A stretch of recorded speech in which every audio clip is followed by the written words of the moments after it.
Bismillahirrahmanirrahim. Assalamualaikum warahmatullahi wabarakatuh.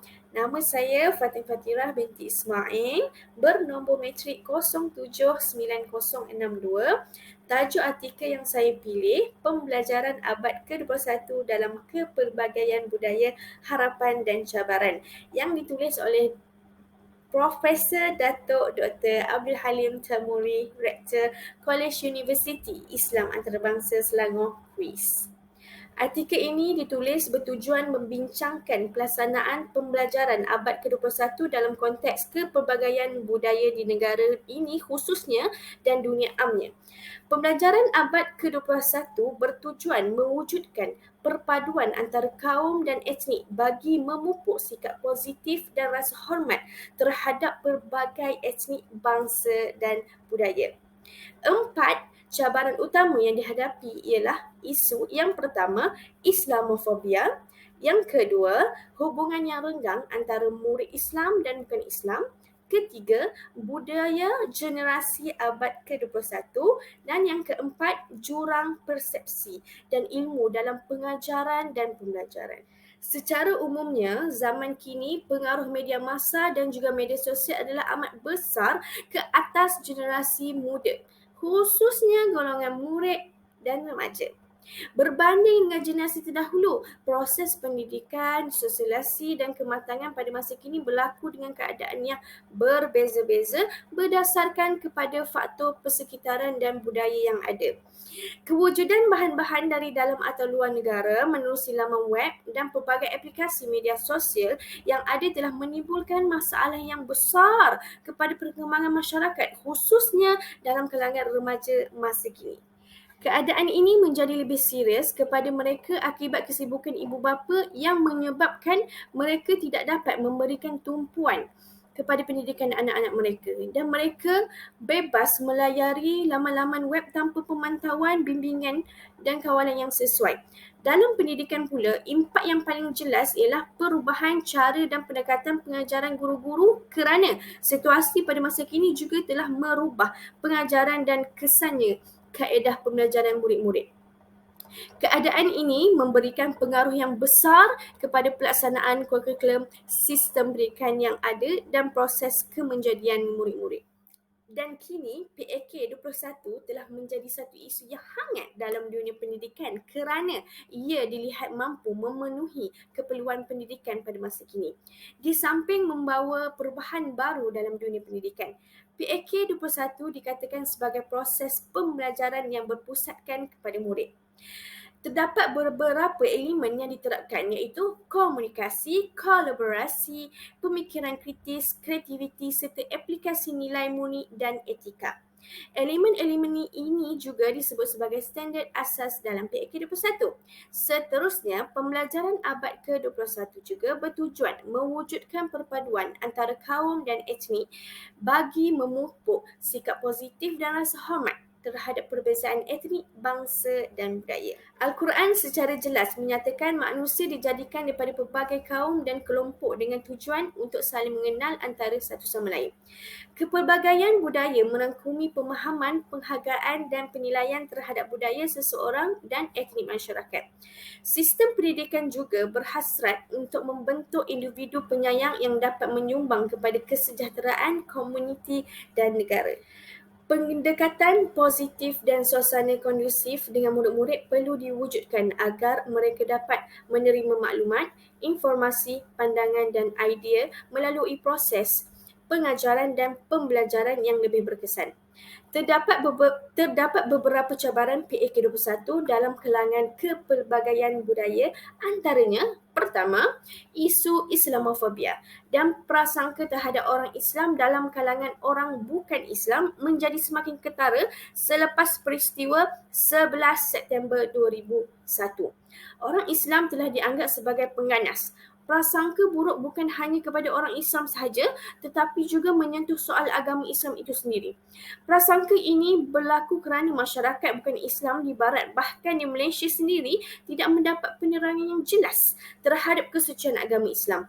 Hal ini kerana sumber dan saluran media Barat memberi gambaran yang buruk dan berat sebelah terhadap umat Islam dan agama Islam.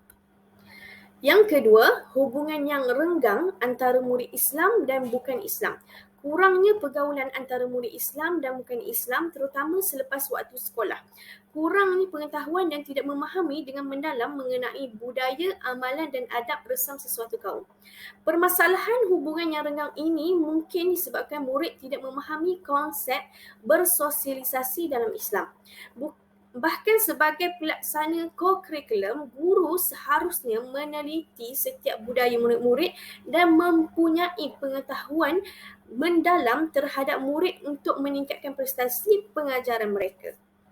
Ketiga, budaya generasi abad ke-21 mengakses dan melayari media sosial yang semakin berkembang setiap masa.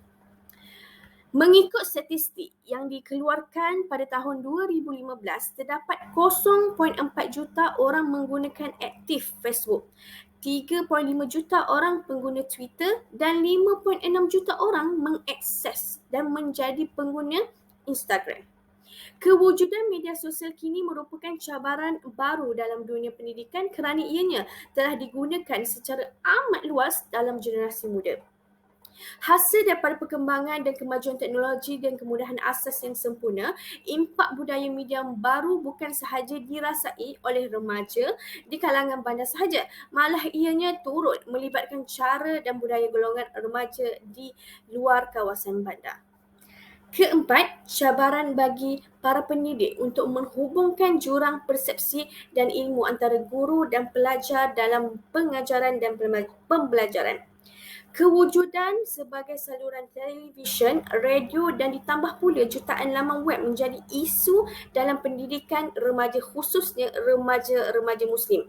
Dalam konteks Malaysia, penggunaan media sosial dalam kalangan rakyat Malaysia adalah amat yang tertinggi di dunia. Dijangka akan terus meningkat pada masa yang akan datang.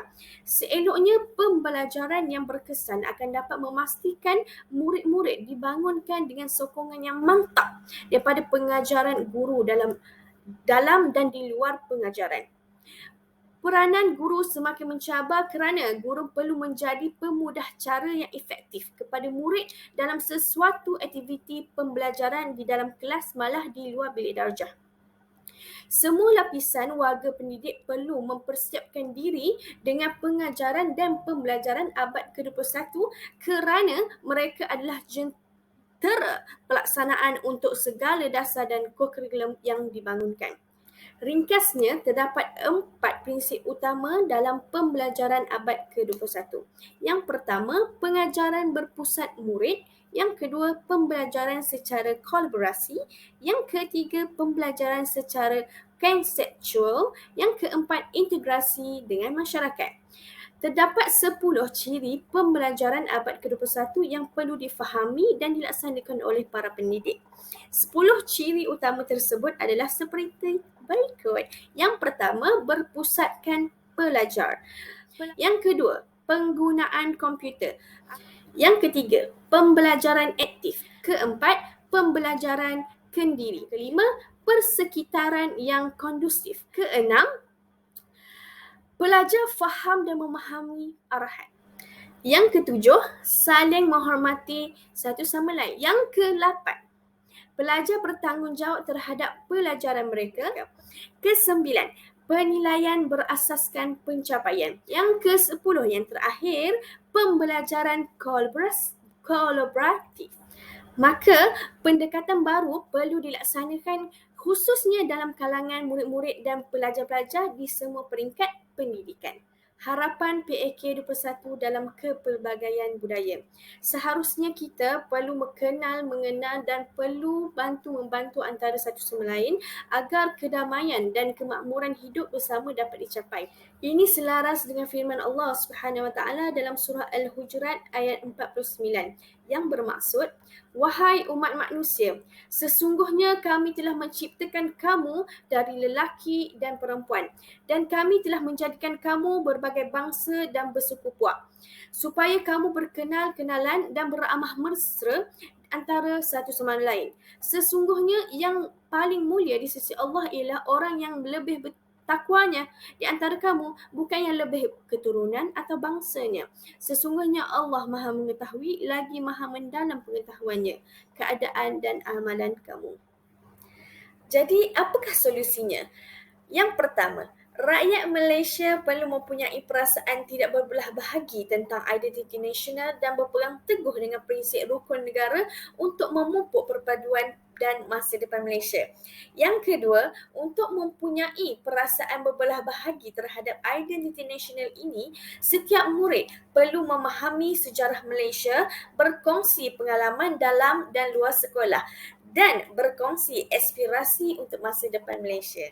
Seterusnya, setiap murid tanpa mengira etnik, kepercayaan, taraf sosioekonomi atau lokasi harus berbangga menjadi rakyat Malaysia. Secara lebih spesifik, kepelbagaian budaya di Malaysia menjadi satu peluang bagi guru Muslim dan pelajar Muslim menampilkan diri sebagai satu contoh yang terbaik dalam aspek personaliti, komunikasi dan sebagainya kepada murid-murid lain di sekolah. Sebagai rumusannya, PAK 21 dalam aspek kepelbagaian budaya ini merupakan satu strategi dan perspektif baharu untuk memahami variasi pelajar dari masyarakat yang berbilang kaum dan budaya. Dengan ini, hubungan yang lebih harmoni dapat diwujudkan semasa berinteraksi. Yang kedua, bukan itu sahaja, strategi ini juga seharusnya dapat membantu para pelajar memahami kepelbagaian budaya yang ada di Malaysia supaya ianya dapat memberi kesedaran kepada pelajar tentang wujudnya kepelbagaian dari aspek nilai budaya, bangsa, budaya dalam masyarakat. Tambahan lagi, pelbagai cabaran yang digalas oleh guru yang berada di sekolah dalam mendidik generasi abad ke-21 di setiap ceruk Malaysia adalah untuk membentuk masyarakat yang majmuk. Ini bermakna PAK 21 seharusnya mampu untuk mewujudkan suasana harmoni supaya pelajar merasakan mereka mampu untuk hidup bersama dengan orang yang berbeza etnik, suku, bangsa, bahasa, budaya dan agama agar agenda pendidikan negara iaitu pendidikan berkualiti, insan terdidik dan negara sejahtera dapat dicapai sehinggalah membentuk baldatun tayyibah wa rabbun ghafur. Itu sahaja yang mampu saya sampaikan pada hari ini. Semoga ianya dapat memberikan manfaat kepada semua. Assalamualaikum warahmatullahi wabarakatuh. Sekian, terima kasih.